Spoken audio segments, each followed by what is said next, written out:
Hi every one. So after A long time ആണ് ഞാൻ ഒരു മൂവി റിവ്യൂ വീഡിയോ ഇടുന്നത്. മലയാളത്തിൽ നിന്ന് ഈ അടുത്ത് അത്യാവശ്യം നല്ല മൂവീസ് ഒന്നും റിലീസ് ആയില്ലായിരുന്നു. ഐ മീൻ ആ റിവ്യൂസും അതുപോലെ ഒപ്പീനിയൻസും വെച്ച് ഞാൻ നോക്കിയിട്ട് അങ്ങനെയൊന്നും കണ്ടില്ല. പിന്നെ വമ്പൻ റിലീസുകളൊന്നും ഈ ഇടയ്ക്കൊന്നും ഉണ്ടായില്ല. പിന്നെ വേറെ ലാംഗ്വേജസിലും അങ്ങനെ വലിയ മൂവീസ് ഒന്നും വന്നില്ല. ഹോളിവുഡിൽ നിന്നാണ് കൂടുതലായിട്ട് മൂവീസ് അങ്ങനെ ഈ ഒരു ഇടയ്ക്ക് റിലീസ് ആയത്. ഇപ്പൊ റീസെന്റ് ആയിട്ട് മലയാളത്തിൽ റിലീസ് ആയ ഒരു മൂവി പോയി കണ്ടു, സംഭവം അധ്യായം 1. അസ്കർ അലിയാണ് അതിൽ മെയിൻ റോളായിട്ട് വരുന്നത്, നമ്മുടെ ആസിഫ് അലിയുടെ അനിയൻ. മൂവി ഒരു വേറെ ലെവൽ മൂവിയായിരുന്നു. അതായത് ജിത്തു സതീഷ് എന്ന് പറയുന്ന ഡയറക്ടറെ, പുള്ളിക്കാരൻ്റെ തന്നെ ഒരു ഷോർട്ട് ഫിലിം ഉണ്ട്. അതിന്റെ ആ ഒരു സ്റ്റോറി തന്നെ ഡെവലപ്പ് ചെയ്തിരിക്കുന്ന ഒരു മൂവിയാണിത്. ഒരു ഫുൾ ഫ്ലെഡ്ജ്ഡ് ആയിട്ടുള്ള ത്രില്ലർ സസ്പെൻസ് മൂവി. വേറെ ലെവൽ എക്സ്പീരിയൻസ് ആയിരുന്നു. Through out the movie starting till end നമ്മളെ എഡ്ജ് ഓഫ് ദ സീറ്റിൽ ഇരുത്തുന്ന ലെവലിലുള്ള മൂവിയായിരുന്നു. അതില് വേറെ ആക്ടേഴ്സ് എന്ന് പറഞ്ഞാൽ ഇപ്പം വിനീത് ഉണ്ട്, അതുപോലെ തന്നെ സിദ്ധാർത്ഥ് ഭരതൻ ഉണ്ട്. പിന്നെ മെയിൻ ആയിട്ട് വരുന്നതെന്ന് പറഞ്ഞാൽ ഫഹദ് സിദ്ദിഖ് എന്ന് പറയുന്ന ഒരു പുള്ളിക്കാരൻ പോലീസുകാരനായിട്ടുണ്ട്. അപ്പം ആ ഷോർട്ട് ഫിലിം കണ്ടിട്ടുള്ളവരാണെങ്കിൽ, ഷോർട്ട് ഫിലിമിന്റെ പേര് ഞാൻ മറന്നുപോയി. ആ ഷോർട്ട് ഫിലിം കണ്ടിട്ടുള്ളവരാണെങ്കിൽ ഏകദേശം ഇത് എന്താണ് പ്ലോട്ട് എന്ന് മനസ്സിലാവും. പക്ഷേ അതിലുപരി ആ കഥ കുറച്ചുകൂടെ ബെറ്റർ ആയിട്ട് അവർ ബിൽഡ് ചെയ്ത് അതിന്റെ ആ ഒരു പ്രോപ്പർ ആയിട്ടുള്ള അതിനൊരു എൻഡിങ് എല്ലാം കൊടുത്തിട്ടാണ് എടുത്തേക്കുന്നത്. ഒരു സെക്കൻഡ് പാർട്ടിലേക്കുള്ള അല്ലെങ്കിൽ ആ ലെവലിലുള്ള ഒരു എൻഡിങ് ആണ് അവർ കൊടുത്തേക്കുന്നത്.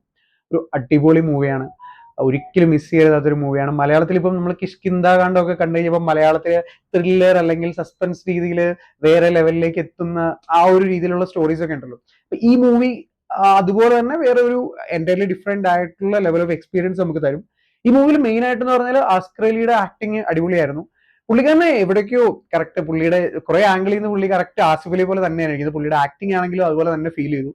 പിന്നെ ഡയറക്ഷൻ വേറെ ലെവലായിരുന്നു. ഡയറക്ഷൻ ഒട്ടും തന്നെ നമ്മളെ ലാഗ് അടിപ്പിക്കാതെ, ഒട്ടും തന്നെ ബോർ അടിപ്പിക്കാതെ ആ ഒരു പ്രോപ്പർ ആയിട്ടുള്ള ഒരു കഥ എക്സിക്യൂട്ട് ചെയ്ത് നല്ല രീതിയിൽ ആ ഫ്ലോയിൽ കൊണ്ടുപോകാൻ പറ്റി. അതുപോലെ തന്നെ എടുത്തു വരേണ്ട ഒരു സംഭവമാണ് ബാക്ക്ഗ്രൗണ്ട് മ്യൂസിക്. ബാക്ക്ഗ്രൗണ്ട് മ്യൂസിക് ചെയ്തിരിക്കുന്നത് ഗോഡ്വിൻ എന്ന് പറയുന്ന ഒരു മ്യൂസിക് ഡയറക്ടറാണ്. വേറെ ലെവലായിരുന്നു. അതായത് ആ പടത്തിനോട് അല്ലെങ്കിൽ ആ ഒരു സ്റ്റോറിയോട്, ആ ഒരു കൈൻഡ് ഓഫ് തീമിനോട് പ്രോപ്പർ ജസ്റ്റിസ് കൊടുത്തിട്ടുള്ള ഒരു പ്രോപ്പർ ബാക്ക്ഗ്രൗണ്ട് മ്യൂസിക് ആണ്. അതായത് ആ പടത്തിന്റെ ആ ഒരു എന്താ പറയുന്നത്, ഏറ്റവും മുന്നിട്ട് നിൽക്കുന്ന, അതായത് നമ്മൾ കാണുമ്പോൾ നമ്മളെ ഏറ്റവും കൂടുതൽ എഫക്ട് തരുന്നത് ആ പടത്തിന്റെ ഒരു ബാക്ക്ഗ്രൗണ്ട് മ്യൂസിക് ആണ്. From the starting, even the title തൊട്ട് ആ ഒരു എഫക്ട് നമുക്കത് ഫീൽ ആവും. ഒരു വേറെ ലെവലിലാണ് ചെയ്തു വെച്ചേക്കുന്നത്. പിന്നെ മൂവിയുടെ സിനിമാറ്റോഗ്രഫി ആണെങ്കിലും അടിപൊളിയായിട്ട് തന്നെയാണ് നിർണ്ണയിക്കുന്നത്. മേക്കപ്പ് കാര്യങ്ങളെല്ലാം സൂപ്പർ ആയിട്ടാണ് ചെയ്തേക്കുന്നത്. ആക്ടിങ് ചെയ്തേക്കുന്നത് എല്ലാവരും അടിപൊളിയായിട്ടാണ് ചെയ്തേക്കുന്നത്. നെഗറ്റീവ് ഒന്നും പറയാനില്ലാത്ത ഒരു അടിപൊളി മൂവി. അത് കണ്ടു കഴിഞ്ഞപ്പോൾ എനിക്ക് നമ്മൾ ഹോളിവുഡിൽ റിലീസായ ട്രയാങ്കിള്, അതുപോലെ തന്നെ ട്രയാങ്കിളൊക്കെ പണ്ട് ഒരു 2009 എങ്ങാണ്ട് റിലീസായ ഒരു മൂവിയാന്ന് തോന്നുന്നു. അതൊക്കെ ഞാൻ പണ്ട് കണ്ടിട്ട് വളരെ വണ്ടർ അടിച്ചിരുന്നിട്ടുണ്ട്. അത് പ്രീ ഡെസ്റ്റിനേഷൻ. അപ്പൊ ആ ഒരു വൈബിലുള്ള ഒരു ടൈം ലൂപ്പ്, അത് അവർ ഓൾറെഡി ആ ട്രെയിലറിനെ തന്നെ അവർ എക്സ്പോസ് ചെയ്തിരുന്നു. ടൈം ലൂപ്പാണ്. ഇനി ഈ ഷോർട്ട് ഫിലിം കണ്ടവർക്ക് അറിയാം. അപ്പം ആ ഒരു ലെവലിൽ കഥ പറഞ്ഞു പോകുന്ന വേറിട്ട ഒരു മൂവി, ഒരു വേറെ ലെവലാണ്. മലയാളത്തിൽ ഇപ്പൊ പുതിയ കുറെ എക്സ്പെരിമെന്റൽ മൂവീസ് ഇതുപോലെ വരുന്നുണ്ട്. എല്ലാം തന്നെ അടിപൊളിയാണ്, ഒന്നിനൊന്ന് മികച്ചു വരുന്നുണ്ട്. അതുപോലെ തന്നെ ഈ ഒരിക്കലും മിസ് ചെയ്യാത്തൊരു മൂവിയാണ് ഇതും. ഇത് കാണാത്തവരുണ്ടെങ്കിൽ തീർച്ചയായും പോയി കാണുക. ഇത് തിയേറ്ററിൽ ഈ ഒരു എക്സ്പീരിയൻസ് ഒരിക്കലും മിസ് ചെയ്യരുത്. കാരണം ആ തിയേറ്ററിൽ ആ ഒരു BGM-ഓടെ ഇത് പടം കാണുമ്പോൾ അതൊരു വേറെ വൈബ്, വേറൊരു എഫക്റ്റ് ആണ്. സോ മിസ് ചെയ്യരുതാത്തൊരു മൂവിയാണ്. കണ്ടവരുണ്ടെങ്കിൽ നിങ്ങളുടെ അഭിപ്രായങ്ങൾ കമന്റ് ബോക്സിൽ പറയുക. കാണാത്തവരുണ്ടെങ്കിൽ തീർച്ചയായും പോയി കാണുക. This is highly recommended. ഈ ഇയറിൽ തന്നെ ഇപ്പൊ ഇതുവരെ ഞാൻ കണ്ടതിൽ one of the best movie. മലയാളത്തിൽ തന്നെ എന്റെ ടോപ്പ് ലിസ്റ്റിൽ കയറാൻ പോകുന്ന ഒരു മൂവിയാണ്.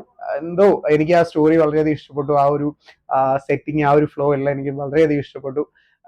പക്ഷേ ഹോളിവുഡ് പടങ്ങളോട് കുറച്ച് സാമ്യം ഉണ്ടെങ്കിൽ പോലും മലയാളത്തിൽ ഇങ്ങനെ ഒരു എഫേർട്ട്, ഇതുപോലത്തെ സ്റ്റോറീസ് എല്ലാം ചെയ്യുന്നത് അടിപൊളിയായിട്ട് എനിക്ക് ഫീൽ ചെയ്യാറുണ്ട്. സോ മലയാളത്തിൽ ഇങ്ങനെയുള്ള പുതിയ പുതിയ എക്സ്പെരിമെന്റ്സ്, പുതിയ പുതിയ സ്റ്റോറീസ്, പുതിയ പുതിയ ഡയറക്ടേഴ്സ് വരട്ടെ, നല്ല നല്ല മൂവീസ് വരട്ടെ, നമുക്ക് ഓഡിയൻസിന് എൻജോയ് ചെയ്യാൻ പറ്റുന്ന രീതിയിലുള്ള സൂപ്പർ ആയിട്ടുള്ള കണ്ടന്റ്സ് വരട്ടെ. So support the movie, support the art. എന്റെ ചാനൽ ഇതുപോലുള്ള കണ്ടന്റ്സ് ഇഷ്ടപ്പെടുന്നവരാണെങ്കിൽ ചാനൽ സപ്പോർട്ട് ചെയ്യുക, subscribe to my channel and show some love in the form of likes and comments. Thank U.